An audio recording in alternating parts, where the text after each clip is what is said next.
Thank you for tuning in to Hill Country Fellowship's audio podcast. We hope you're encouraged and inspired as you listen today.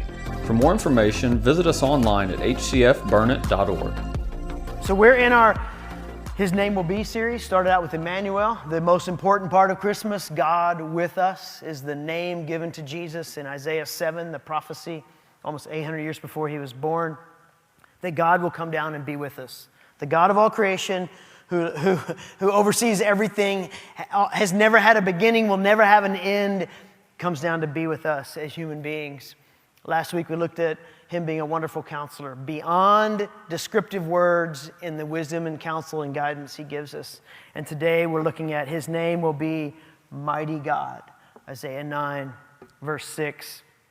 And so our goal today is to know that Jesus is not only sufficient to meet every need, but that he overwhelms those things that try to overwhelm us in life.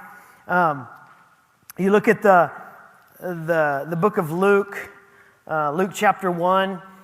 There's this famous story, a lot of you probably know it, of the angel coming to Mary and having that conversation with her before she's married.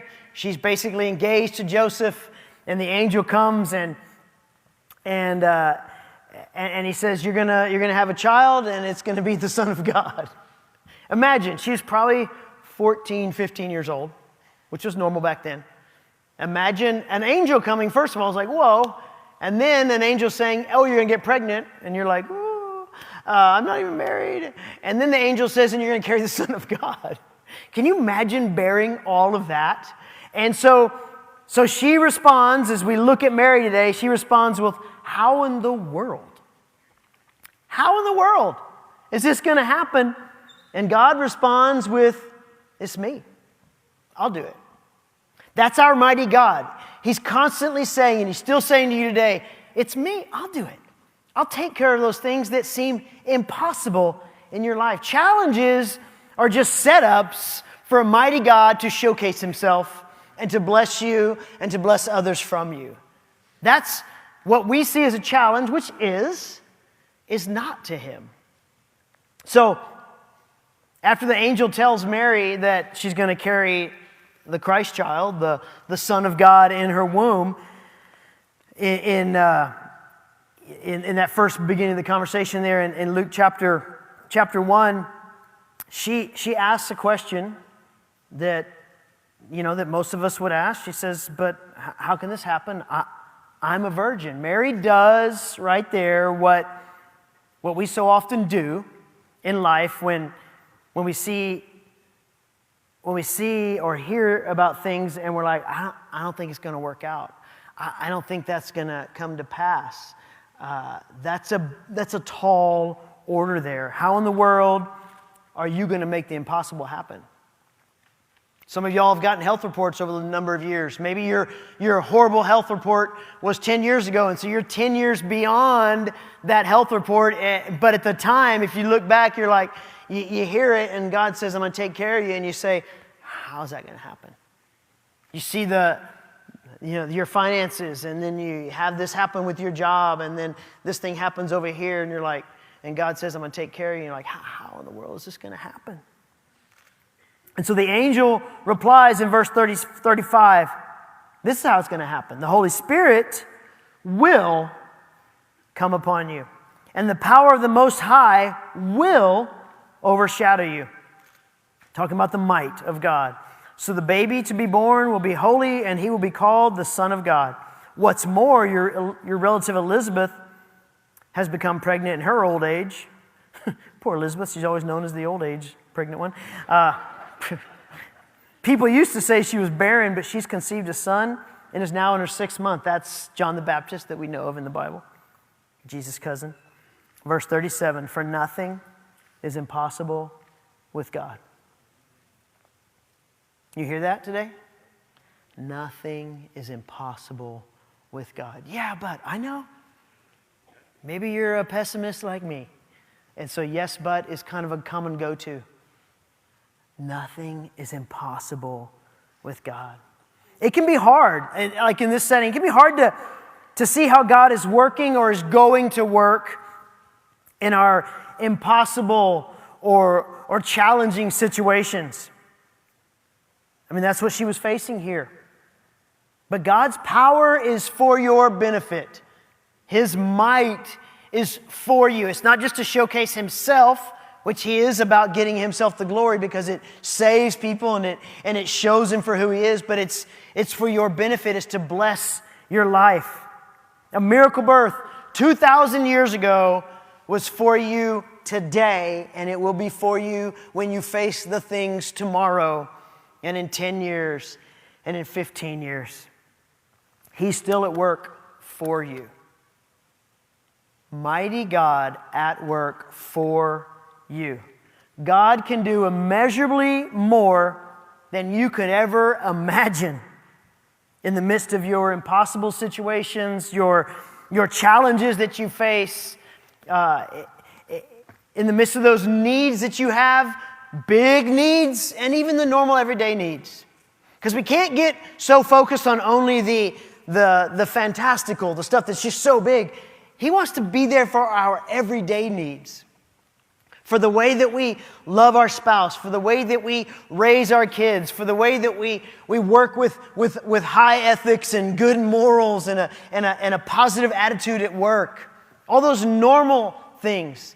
He wants to be the one to come through for us, because those little things can be stuff that just drag us down to the point where we find ourselves sometimes like, man, I used to be over there and nothing really major happened, but I find myself just stuck over here now. How did I get here? Most often just one decision at a time. And he's saying, let me be the mighty God that I was proclaimed to be. It wasn't just mighty God so he could come back from the dead 3 days after what we celebrate as Easter, that season. It wasn't just that. That is mighty. And he overcame sin and death. He beat the grave.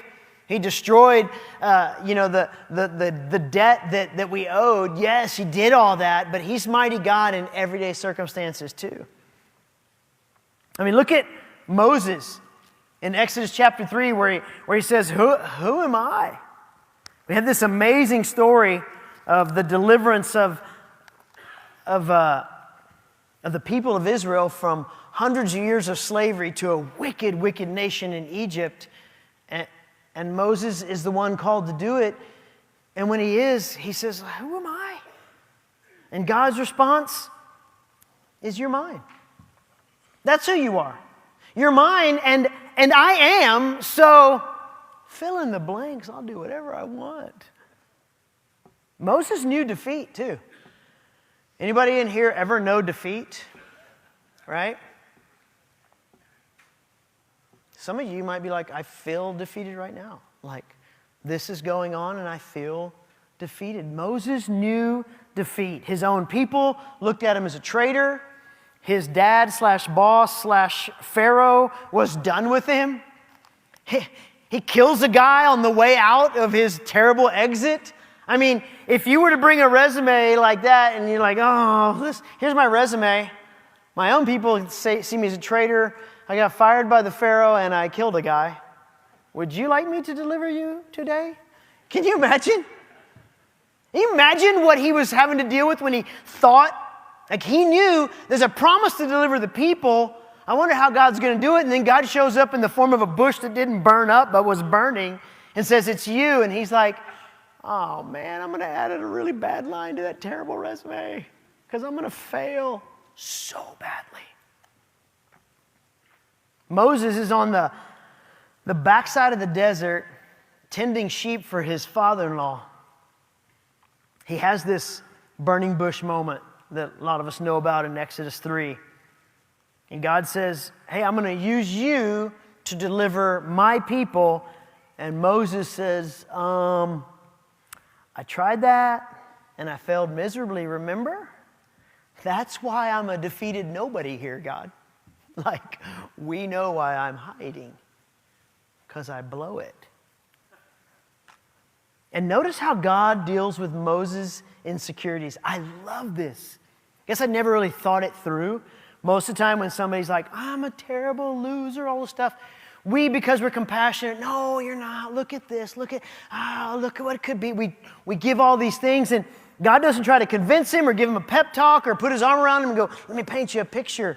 This is how God deals with his insecurities. I'll be with you. I am, and I am going to be there with you. Real confidence comes from the guarantee of God's presence in your life. It is not something you have to manufacture, because you can't. It's not something that you have to go to. In order to get confidence in God, I got to go to seminary. You don't have to do that. Real confidence comes in the fact, the reality that Emmanuel is literally still there in your life now. He's not just someone we celebrate in the month of December, which is fantastic. I love it. But He's every day, especially for believers, in the form of the Holy Spirit in you. So in Exodus 3, verse 13, we hear weakness talking. Moses protested after he was told by God, you're the one. If I go to the people of Israel and tell them the God of your ancestors has sent me, they're going to ask me, what's his name? What do I tell them? Because they don't like me.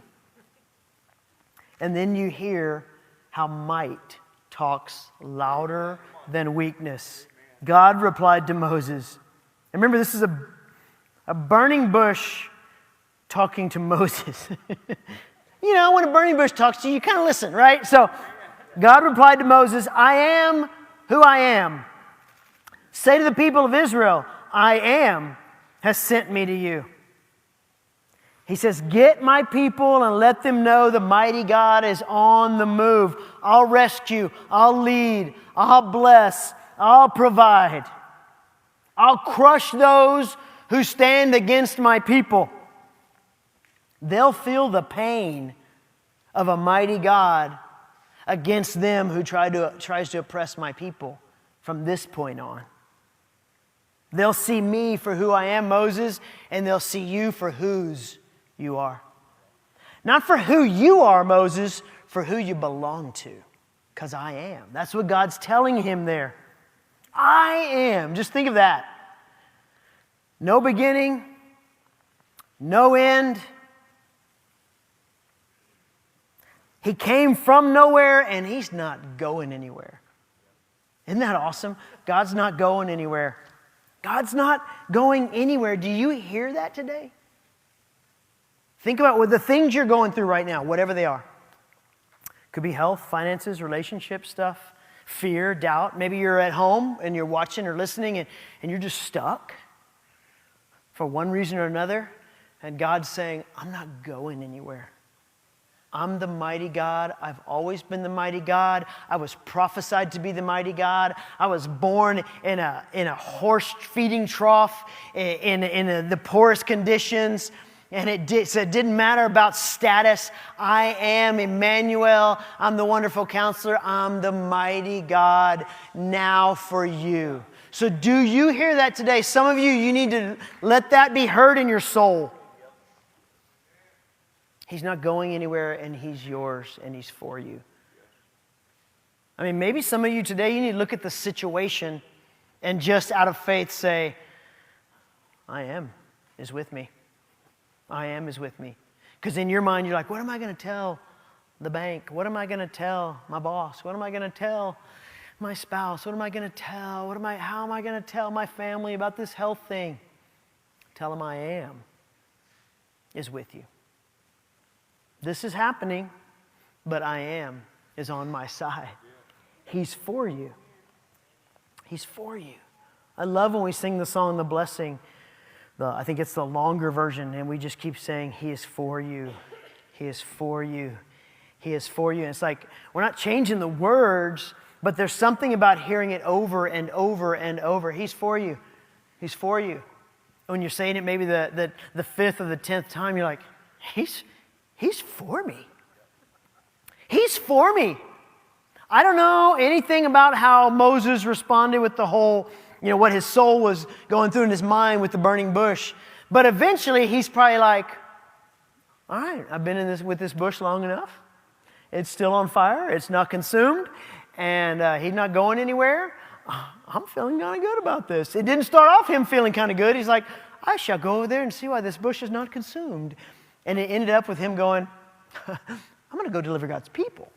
Like something happened, and God didn't say, Moses, let me convince you, and if you don't like it, there's a 7-day guarantee, and you can return here with your staff in this field. He didn't.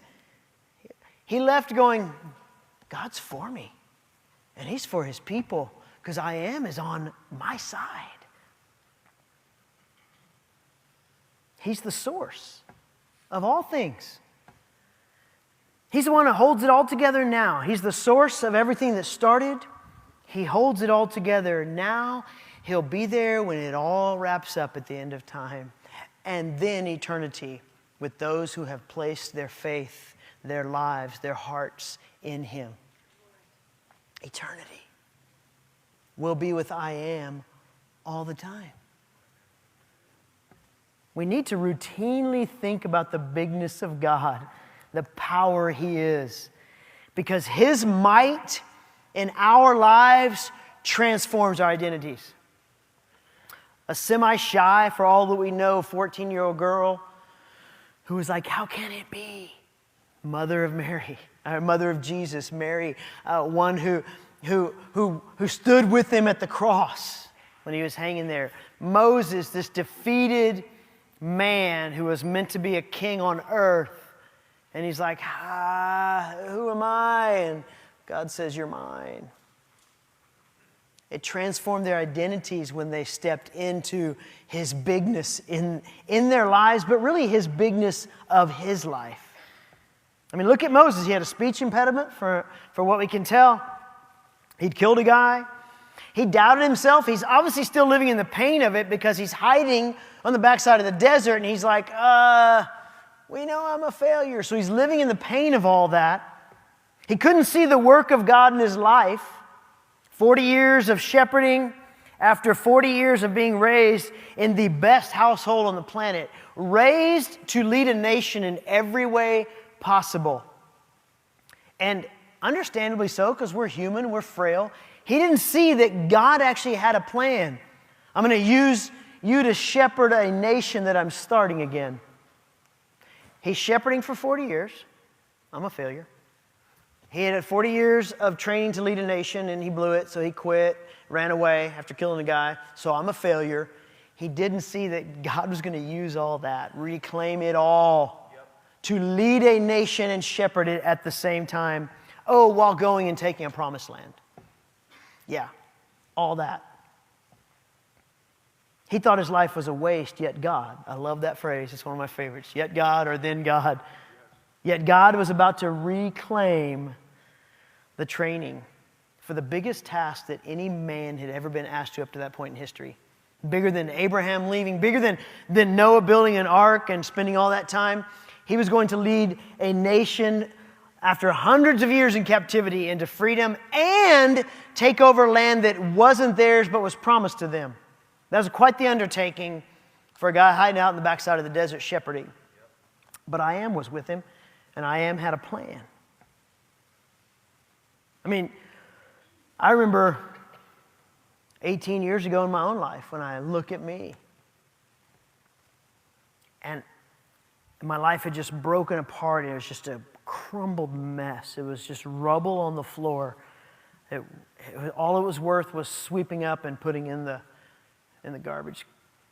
That's what my life had become, and I was like, oh, golly, I did this. This is where it all ends. Gosh. I was so disappointed and sad, and then like, yeah, you deserved it. You stink, so yeah, I guess you deserve it, Scott. I had some terrible mirror talks, by the way. And I remember God saying, I'm gonna heal you, I'm gonna use you. And I'm like, well, I'm just a broken, prideful mess. So good luck. I mean, I know you've done all these other things, but like, we know that I'm me and what I've done. And so I know those are stories. They get written in the Bible, but my story's not Bible worthy. So I'm just going to be one of those forgotten ones that blew it. I'm a poorly loved son. I'm never good enough. I always need to prove myself, and I can't do that. I'm a bad husband. I have a broken marriage. I got no kids at the time. We have 5 now, but And I remember saying out loud, my lot in life is loss. And that's who I am. I'm the guy who, when something comes, it's loss. That's my life. And I can clearly remember God just very loudly in my soul saying, perfect, that's my specialty. And I'm like, you're crazy. And he's like, oh, this is when I shine the most. And I'm like, through losers? It's his specialty to fix broken things. In fact, Isaiah says, in Isaiah 61, he takes the rubble off the floor. So imagine you woodworkers, or you're building something, you got all the, you've been cutting, it's sawdust and it's dirt and it's, you pulled your hair out, so there's hair down there, it's like, popsicle sticks, from all the junk on the floor. He takes the rubble on the floor and he sweeps it up and he goes over to the working station and he creates a masterpiece. That's what Isaiah tells us. He rebuilds, he repairs, he restores, and he takes the rubble off the floor and makes a masterpiece. And many of you might still feel like rubble on the floor. But the mighty God, who is I am, is at work and wants to do some miraculous things in your life. That's who he is. So how about you? How about you? Did you do something wrong that defines you? Did you leave a broken trail in life or break some people running out the door? Did you miss the boat? Make mistakes? Are you fearful and stuck in some way? You're at home and you're fearful and you're stuck for some reason. Maybe you doubt, or you feel like a fraud in following Jesus. You're like, I claim this, but I think this. I act this way. I'm just a fraud. Or maybe you truly and firmly believe that God is God and you follow Jesus. You know you're loved, but you just feel tired and weak and exhausted right now. Maybe like a famous line from Bilbo in The Lord of the Rings, you feel all thin, sort of stretched like butter scraped over too much bread. You ever put toast in and then you go and you have that much butter left and you're like, and there's not enough. You feel like that's your life. Like, I'm melting and I'm not even covering. Paul says this from Jesus to you and I today. Colossians 3, verses 1 through 4. Since you have been raised to new life with Christ, set your sights on the realities of heaven, where Christ sits in the place of honor at God's right hand. Think about the things of heaven, not the things of earth. For you died to this life, and your real life is hidden with Christ in God. And when Christ, who is your life, is revealed to the whole world, you will share in all his glory. Does that sound like your life right now? Does it sound like something you'd love? Man, I would love to have this, to live this new life and to live raised to life and not have things drag me down. I'd love to have my mind constantly stayed on heaven and not stuck on these things of earth, which are happening. It's not a pretend thing, but they're not to consume you. I'd love to have my life hidden with Jesus. That sounds like a safe place. And man, I'd love to share in his glory, not for his glory, but just he's so glorious. And he is the mighty God, and I want to share in that. Remember earlier what we said, God can do immeasurably more than you can imagine in the midst of your impossible circumstance, that challenge you face, and your need, big or normal need. But I'm not good, God. God says, I am. But God, I'm not very skilled. I am. But I'm sort of up and down. See, I even said sort of, And he says, I know, but I am steadfast. You might be up and down, and I'm going to help you be more even-keeled over time. And I'm steadfast. I don't go anywhere, and I don't change. God, the Christian life is hard. I know. Jesus says, that's why I'm the only one who ever lived it perfectly. And I lived it in your place so that I could go to the cross and die in your place for the sin of mankind. And all you have to do is say, I'll trade my imperfect life for your perfect life. 2 Corinthians 5:21, He gives you all of His righteousness and takes on all of your sin. Now, what do I have to do to get that, God? Say yes to me. I mean, there's probably people in this room or listening or watching, you've never made a decision to follow Jesus. It does take a decision you make, but you don't have to earn anything, and you can't. He says, call on my name and you'll be saved. Believe in me and you'll be saved. Eternity is yours now, and I'm preparing the place where we're going to be forever. You just got to make a decision. Lord, I need you and I want you. I don't have might, and you're the mighty God. I want you. I want you in my life. It's not about your abilities. It's about the mighty God for you. So give your situation to Him. Trust God to be faithful. He's still a mighty God. That promise of who Jesus is, His name will be Mighty God. 750 years or so later, He's born in a horse trough. 33 years later, He went to the cross and defeated sin and death. And He said, come on, say yes, and it's all yours. Mighty God for you all the time, with you all the time, no worries on your end. God is with you. God is for you.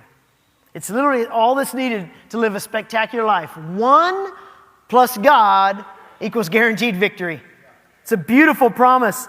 And Paul writes this as we wrap up, and we're gonna sing today.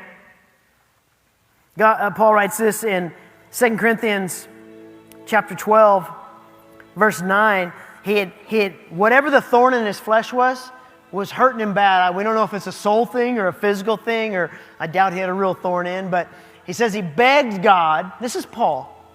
I mean, like, he's Paul, right?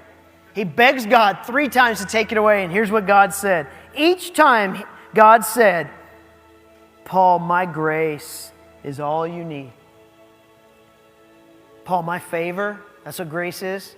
My favor on your life is all you need. My power, Paul, I'm the mighty God, I am. My power works best in weakness. And then Paul writes, so now I am glad to boast about my weakness so that the power of Christ can work through me. Mighty God working through you, even if you still feel that. You still feel that in your heart. You still feel that in your mind. You still feel that loss that you're dealing with. Maybe you still sometimes feel that mistake or that hurt, okay? He's going to heal you, but know that as you're weak and you're not trying to figure it all out and do it all yourself, His power comes through because His grace is all you need. God never fails. God never fails you. So, what do you need today? I'm going to ask you to stand. We're going to sing a song in a moment called Mighty to Save.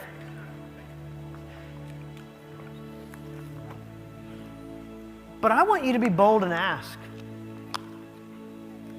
I would love for you to be bold and ask. God, I need this today. Here's my situation. Here's my circumstance. I'm being honest with this now, God. I feel like I can't even sometimes say it because it's going to come true, or I'm going to have to own it, or whatever it is. I need a miracle in my marriage. I need a miracle for my child. I need a miracle in my health. I need help with my finances. God, I need help being steadfast and faithful and steady in following you. God, I need wisdom that I can't manufacture on my own. What is your ask today? Mighty God, who has grace sufficient for you, who says, I am, and I am with you, and I am for you. What do you need? We're going to pray, and I'm going to ask you to ask. You may want to come up here during the song, or even while I'm praying, and ask. Maybe just coming to the altar is a big thing. But let's pray and ask, and then let's sing about a God who's mighty to save. And your big ask right now might be, I need salvation. Because if I die today, I'm not going to see eternity. So would you save me? Well, that's the biggest thing you could ever ask for. And his answer is, you bet. I've been waiting. I've been waiting for you to come into my family.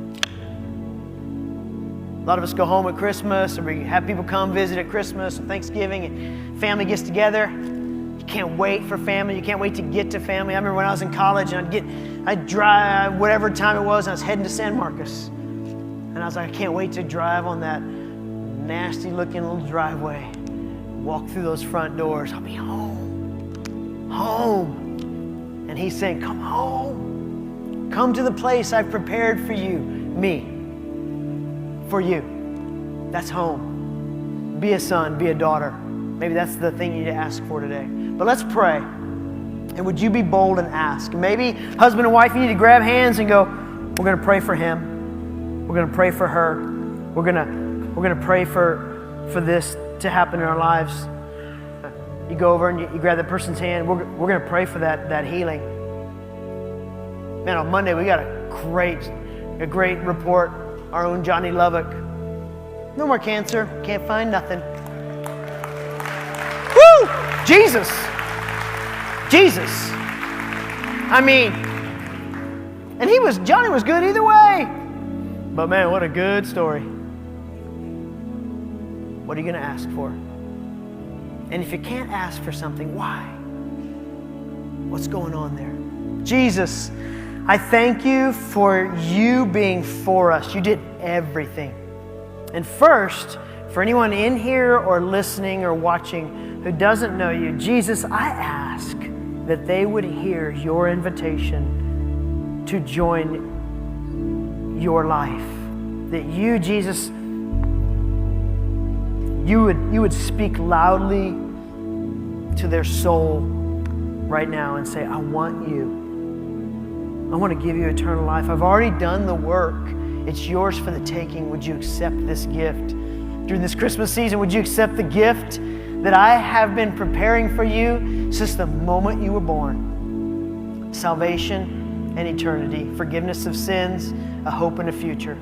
So I pray for any unbeliever that they'd say yes today. I pray that no one would turn off Facebook or YouTube or turn off K-Bay or walk out these doors without knowing you firmly. And then for all of us, sons and daughters, followers of Jesus, the living God, the mighty one, here's our request. Lord, would you do this in our life starting today? And whatever it is on your heart, you pray as we sing Mighty to Save, and you come up here if you need it. But ask, and ask big, and expect I am to come through.